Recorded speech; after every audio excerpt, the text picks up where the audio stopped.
Les Enfants du Paradis, un film culte signé Marcel Carné, un film qui vous a inspiré, José Martinez. Tout à fait. Vous êtes danseur étoile à l'Opéra de Paris, chorégraphe, et vous avez donc adapté ce film en danse. Alors le spectacle est repris en ce moment même à Garnier jusqu'au 15 juillet. Alors on dit que c'est quand même difficile déjà d'adapter un film en danse, mais alors là c'est un film culte avec des dialogues signés Jacques Prévert. Ça ne vous a pas arrêté? Comment vous avez comment vous avez pensé cette chorégraphie? En fait, les dialogues, ça a été la chose déterminante. Pour un ballet, on ne parle pas, on danse. Donc c'était le défi qu'il fallait que je relève de traduire par le mouvement ces magnifiques dialogues. Et donc, dans mon approche... Culte. Oui, excusez-moi, il y a des répliques cultes. Alors on attend, on a envie de les écouter. En fait, on était privés, on était forcément privés. Il fallait trouver par des images poétiques comment traduire les sentiments. Donc il s'agit plus d'ambiance, il s'agit d'émotion. On peut pas rentrer dans les détails en dansant puisqu'on n'a pas les mots. Alors on va tout de suite voir un extrait des Enfants du Paradis avec un des personnages central, pardon. Donc c'est Garance. On regarde.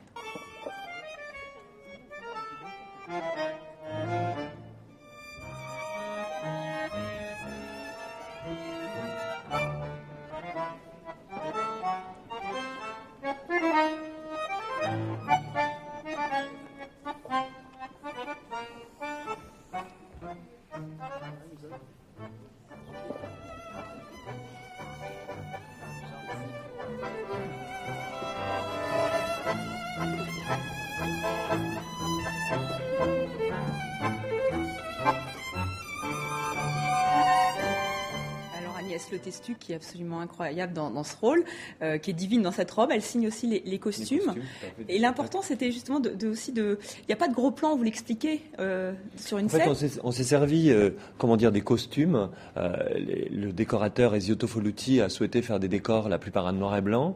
Et pour les personnages principaux, par exemple Garance, elle a plusieurs robes, mais elles sont toutes rouges, pour faire ressortir et faire un effet gros plan, alors qu'on ne peut pas faire des gros plans quand on est sur scène, mais ça nous sert à diriger le regard du spectateur vers là où on veut que l'attention soit. Et c'est vraiment une démarche cinématographique qui vous a guidé tout au long de l'adaptation de ce spectacle. Tout à fait. C'était que ça soit pas le but, c'est que ça soit pas un spectacle qui est vu seulement de face, que le public ait l'impression d'être dans le spectacle, d'être dans le ballet, d'être dans les Enfants du Paradis, puisqu'il y a des nombreuses scènes dans le film où le public fait partie intégrante. Le public est filmé dans le film Les Enfants du Paradis. Donc ça me permet d'avoir 1800 figurants chaque soir qui participent à mon ballet. Oui, parce que vous nous faites participer, les danseurs viennent dans le public, et ça ne s'arrête jamais. C'est-à-dire ça avant même le spectacle, pendant l'entracte.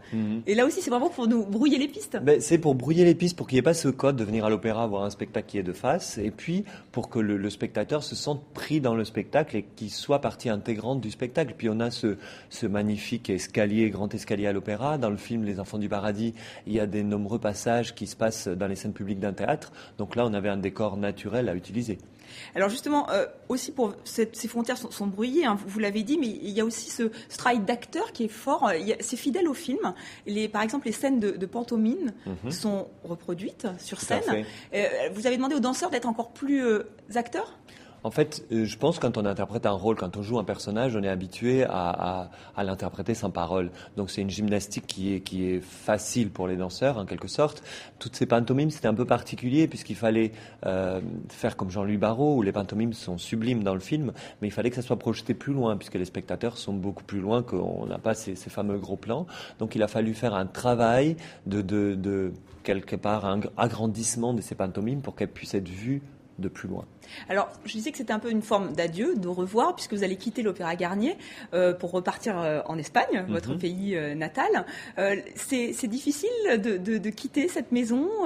Comment vous le vivez ? Ça fait 23 ans que j'y danse. J'ai eu des très belles expériences avec beaucoup de chorégraphes. Et donc là, c'est une nouvelle étape qui s'ouvre. Je retourne en Espagne pour diriger la Compagnie nationale de danse à Madrid. Je fais un dernier spectacle, mais je reviendrai la saison prochaine comme artiste invité. Donc c'est pas un adieu définitif, mais ça va être un grand changement dans ma carrière. Et puis cette étape de danseur se termine doucement. Il faut que déjà, en étant chorégraphe, j'ai commencé commencé la suivante, maintenant il faut la continuer. Et quel est le plus grand moment que vous avez vécu à l'Opéra de Paris? Car il y a vraiment des passerelles avec des chorégraphes venus du monde entier. Il y a eu énormément de moments. Je me souviens de la rencontre avec Matsek, qui est un chorégraphe suédois. On a dansé sa Gisèle. J'ai créé un ballet qui s'appelle Appartement.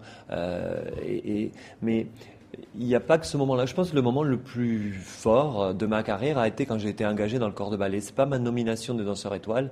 Venant d'Espagne, je pense que j'avais jamais imaginé que je pourrais un jour faire partie du corps de ballet de l'opéra. Donc le plus beau jour, je pense, c'est là où j'ai été engagé. Oui, l'Opéra Garnier reste mythique pour tous les danseurs. Tout à fait, complètement. Merci beaucoup, José Martinez, d'être venu sur le plateau de TV5 Monde. Alors, je rappelle, Les Enfants du Paradis, c'est un enchantement. C'est à l'Opéra Garnier jusqu'au 15 juillet. Et sinon, alors rien à voir, mais à l'Opéra Bastille, il y a l'Anatomie de la sensation, une création de Wayne McGregor, qui lui s'est inspiré de l'univers tourmenté de Francis Bacon. Et on rappelle que le 14 juillet, c'est une matinée gratuite. Donc, il faut en profiter. Encore merci, José Martinez. Merci.